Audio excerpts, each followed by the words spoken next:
काहे साली जी काहे भगत तरवैठ के हमनियो पर तनी ध्यान दे दो। अरे हटी ना। म्यूजिक डायरेक्टर डीजे नीतीश राज मंगुरा मां चंडी रिकॉर्डिंग स्टूडियो नासिकगंज पटना। आई बारू फागुन में ऐठा ना ज्यादा आवना साली ले लो होली के माजा होली के माजा होली के माजा। आई बारू फागुन में ऐठा ना ज्यादा आवो ये साली ले लो होली के माजा। रंगे ना दे हो अपन थल का जीजा कोई देव जिया ने राउर थल का जीजा हल्का जीजा हल्का जीजा गाल में लगाली भोले ललका जीजा हल्का जीजा हल्का जीजा गाल में लगाली भोले ललका जीजा।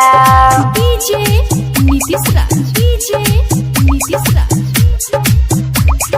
हल्का जीजा गाल में लगाली भोले ललका जीजा।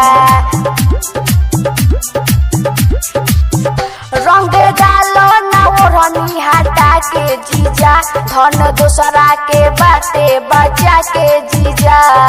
अरे हटी ना। का भइल हो नारे नारे दादा नारे ना ऐसे ना हम करब हो पीछे कारी में ले के रह ओही में भरब हो। जानी उघार तो पल का जीजा सुन सुन हई बगल का जीजा हल्का जीजा हल्का जीजा गाल में लगा लो भोले ललका जीजा हल्का जीजा हल्का जीजा गाल में लगा लो भोले ललका जीजा। डीजे नीतीश राज डीजे नीतीश राज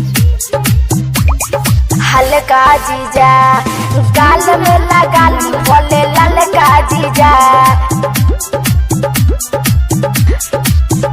काहे कोइले बनी वाला जोड़ी जीजा ना तो खुल जाई खजाना के बोरी जीजा।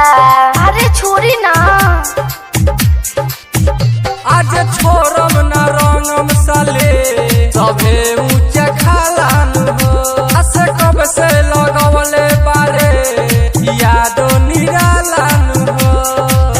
नीरज के मानी ना कहल का जीजा छुटी ना रंग रगरल का जीजा हल्का जीजा हल्का जीजा गाल में लगाली भोले ललका जीजा हल्का जीजा हल्का जीजा गाल में लगाली भोले ललका जीजा। मां चंडी रिकॉर्डिंग स्टूडियो नासिकगंज पटना।